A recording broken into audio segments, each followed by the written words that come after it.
Hello et bienvenue sur mon podcast Ma vie d'humaine. Ici, on écrit pour mieux ressentir.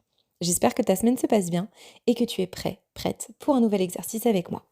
Je rappelle que je n'ai aucune formation psy ou médicale, donc si cet épisode résonne et fait remonter des choses que tu souhaites approfondir, je t'encourage vivement à te rapprocher d'un professionnel capable de t'accompagner mieux que moi. Je vais te donner le thème du jour, puis un exercice d'écriture. Tu le fais quand tu peux, à ton rythme. Ensuite, je le fais aussi avec toi. Mais surtout, ne te compare pas. Ici, chacun écrit à sa manière. Tout ce qui se dit et s'écrit ici est fait avec bienveillance, douceur et encouragement. Voilà. Alors pour aujourd'hui, le thème, c'est la simplicité. J'adore. Rien que dans le mot, on en sent une certaine douceur. C'est apaisant de parler de simplicité. Comme son nom l'indique, c'est simple. Et pourtant, en tant qu'humain, on aime se compliquer les choses. On trouve toujours plus de moyens pour se mettre la pression, se rajouter toujours plus de choses à faire sur son agenda, avoir toujours plus matériellement, à bouger dans un vide qui ne nourrit pas. La simplicité, c'est se poser, respirer, observer et voir ce qui se passe autour de nous dans l'instant T. Ça paraît simple, expliqué comme ça, mais nous avons été éduqués à aller vite, à faire en fonction des horaires, des missions imposées, à retenir notre souffle. Observer en tant qu'adulte, ce serait perdre son temps. Personnellement, plus je prends le temps de voir, d'être reconnaissante de ce que je vois autour de moi, de savourer chaque instant, et plus je me sens heureuse. La simplicité me fait du bien.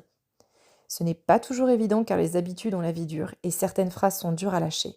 Mais petit à petit, j'apprends à faire taire mon ego et toutes ces phrases qui tournent en boucle dans ma tête. Rent free, paye pas de loyer, en m'autorisant à prendre mon temps, à m'écouter, observer, savourer toutes ces petites choses qui me font du bien.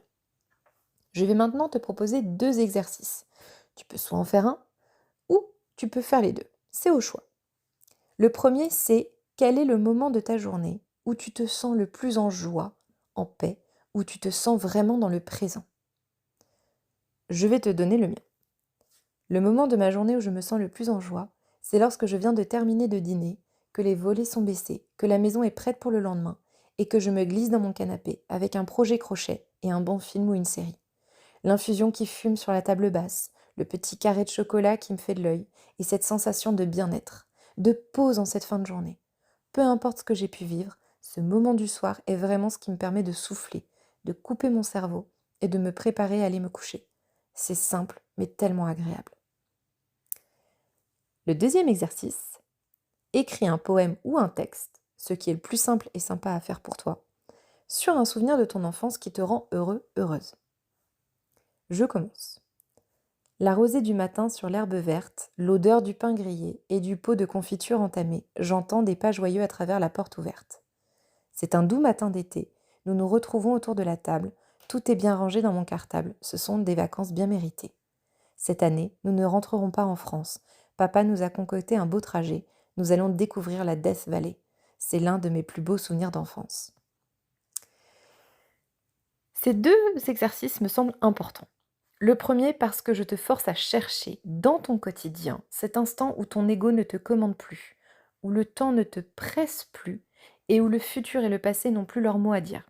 Tu es purement dans la simplicité du moment et ton corps, ton cœur et ton esprit sont en symbiose, ce qui te génère de la joie et de la paix intérieure.